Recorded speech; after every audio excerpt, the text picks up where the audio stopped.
جیسے ہی حضرت عمر پر حملہ کیا گیا، حضرت عمر زمین پر گر گئے اور ان پر حملہ کرنے والا فیروز مسجد سے بھاگنے لگا، لیکن جیسے ہی مسلمانوں نے اسے پکڑ لیا، فیروز نے اسی خنجر سے اپنا گلا کاٹ دیا، جس کے بعد مسلمان حضرت عمر کو اٹھا کر ان کے گھر لے کر آئے، لیکن گھر پہنچتے ہی جب انہیں کھجور کا پانی اور دودھ پلایا گیا تو وہ ان کے معدے میں جانے کے بجائے ان کے زخموں سے باہر آنے لگا۔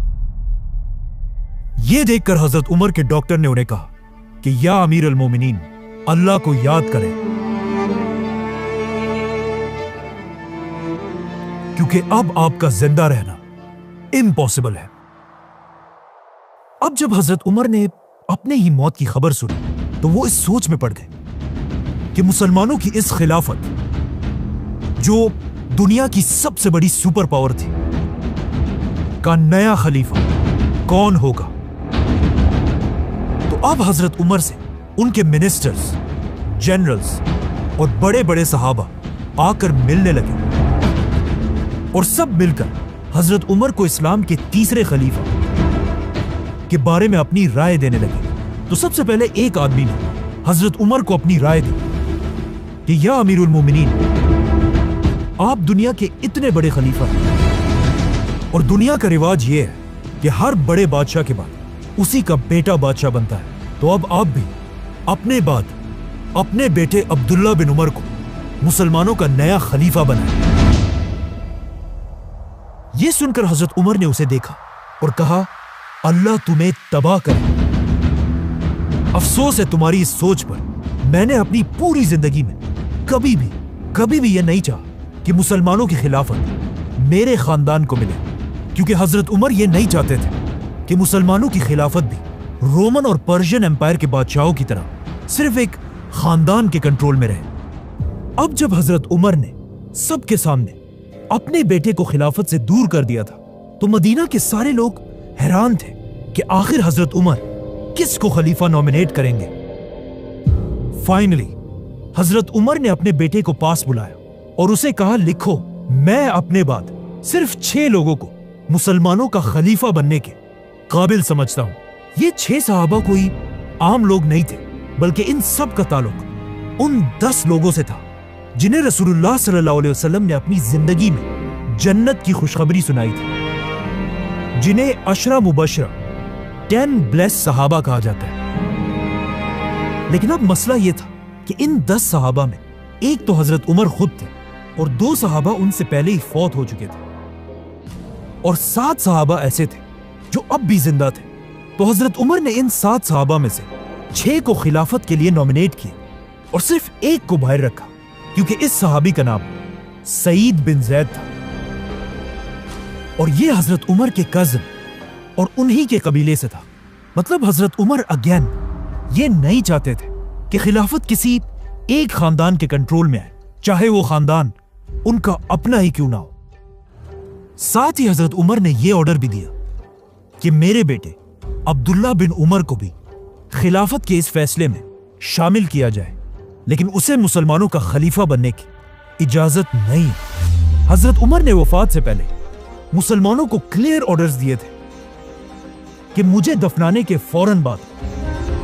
ان 6 صحابہ کو مدینہ کے ایک گھر میں بند کر دیا جائے تاکہ یہ خلیفہ کا فیصلہ کر سکے، جس کے بعد ان کے پاس صرف 3 دن کا ٹائم ہوگا کہ یہ لوگ آپس میں ڈیسائیڈ کر کے کسی ایک کو مسلمانوں کا تیسرا خلیفہ بنائے، اور ساتھ ہی 50 لوگوں کو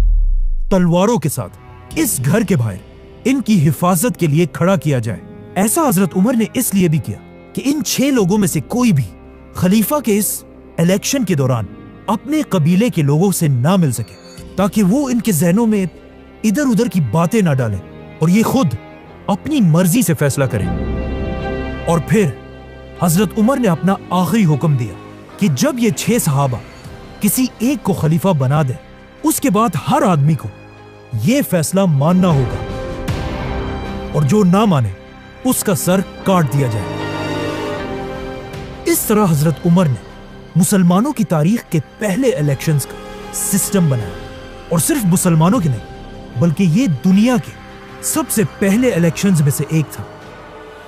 تو اب یہ سب کرنے کے بعد حضرت عمر نے آنے والے نئے خلیفہ کو اپنی آخری ایڈوائس دی۔ اے مسلمانوں کے نئے خلیفہ، ہمیشہ اللہ سے ڈرتے رہنا، مہاجرین اور انصار کا خاص خیال رکھنا، تمہاری خلافت میں رہنے والے نان مسلمز کی ایسی حفاظت کرنا جیسے تم اپنے مسلمان بھائیوں کی کرتے ہو، اور یاد رکھنا کبھی بھی اپنے خاندان کے لوگوں کو مسلمانوں کی گردنوں پر سوار مت کرنا۔ ناؤ جیسے ہی حضرت عمر کو دفنایا گیا، یہ 6 صحابہ مدینہ کے ایک گھر میں جمع ہوئے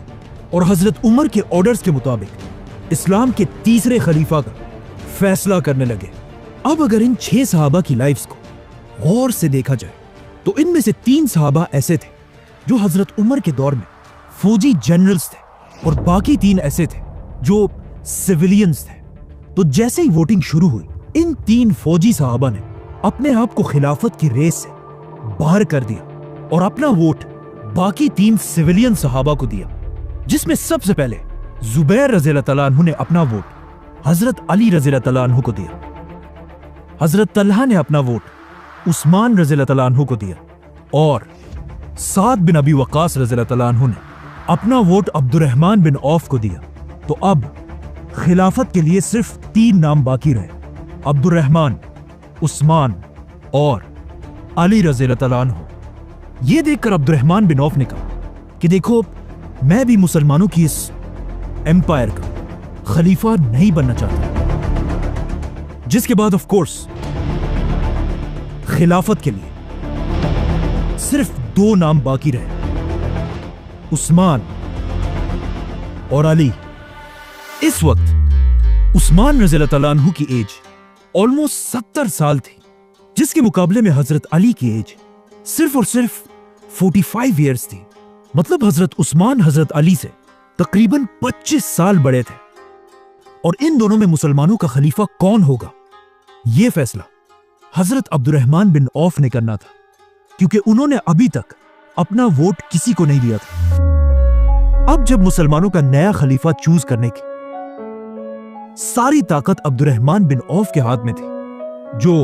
ایک بہت بڑی ذمہ داری تھی، تو اب اس کا فیصلہ کرنے سے پہلے